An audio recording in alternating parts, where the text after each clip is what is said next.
La barre d'outils d'accès rapide de Word, comme son nom l'indique, est un moyen rapide d'accéder aux commandes les plus essentielles du logiciel. Vous la trouvez tout à fait en haut de la fenêtre, dans la partie bleue.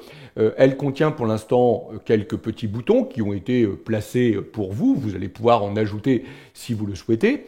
L'enregistrement automatique qui vous permettrait, si vous l'activez, d'enregistrer automatiquement votre contenu dans un OneDrive ou un SharePoint online.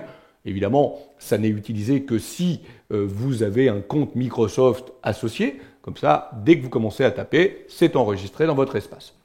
On ne va pas l'activer, nous, pour l'instant. Vous avez ensuite le petit bouton enregistrer.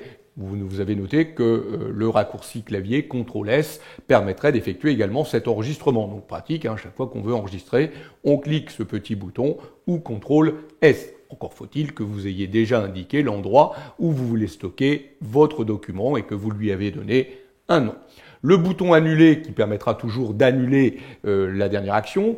Notez le raccourci clavier, CTRL-Z, hein, très pratique, ça vous arrivera de faire des erreurs. À chaque fois que vous faites une erreur, vous cliquerez le bouton annuler. On pourra même annuler différentes actions, puisque là on aura l'historique. En cliquant sur la petite flèche de toutes les actions que l'on a effectuées, on pourra annuler en cascade ces actions. On a le bouton ici répéter, mais pour l'instant, évidemment, on ne peut pas répéter une action puisque on n'a effectué aucune des opérations. Et puis ici, on retrouve la possibilité d'accéder à ses coordonnées, son compte Microsoft. Notez que si vous voulez ajouter un certain nombre d'informations, de boutons à l'intérieur de cette barre d'outils d'accès rapide, qui est toujours accessible. Du coup, c'est intéressant puisque vous pourrez lancer directement une commande, une action à partir de là. Vous allez utiliser le petit bouton ici représenté par la petite flèche personnaliser la barre d'outils d'accès rapide. Donc vous voyez qu'on vous propose d'ajouter quelques éléments. Moi, je vous conseille d'ajouter par exemple nouveau, d'ajouter le ouvrir, parce que c'est vrai que enregistrer un document, prendre un document vierge, ouvrir un document existant, c'est quand même des opérations qu'on fait souvent. Donc moi, je vous conseille de les placer dans votre barre d'outils d'accès rapide.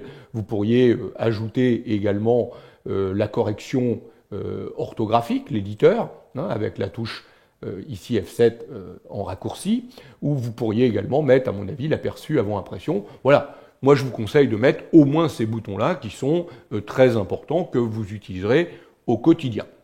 Maintenant, si vous voulez ajouter d'autres boutons que ceux que j'ai placés ici, vous pourriez toujours aller, là encore, ouvrir la petite flèche ici, et vous voyez que tout à fait en bas ici, on a autre commande, et à partir de là, on aurait la possibilité d'accéder à la boîte de dialogue qui nous permettrait de choisir toutes les commandes de Word ou les commandes les plus courantes et d'aller les placer, les ajouter. Il suffirait de les choisir dans cette liste de gauche et de les ajouter dans notre barre d'outils d'accès rapide. Alors, évidemment, beaucoup de commandes sont déjà dans le ruban. Hein, vous ne mettrez que des commandes qui sont vraiment très importantes. Il ne s'agit pas de remettre toutes les commandes de Word, bien entendu, à l'intérieur de cette barre d'outils d'accès rapide. Voilà.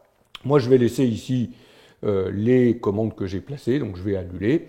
Notez que cette barre d'outils d'accès rapide, vous pouvez aussi décider de la placer en dessous du ruban, vous voyez, ou de la laisser là où elle était, au-dessus du ruban.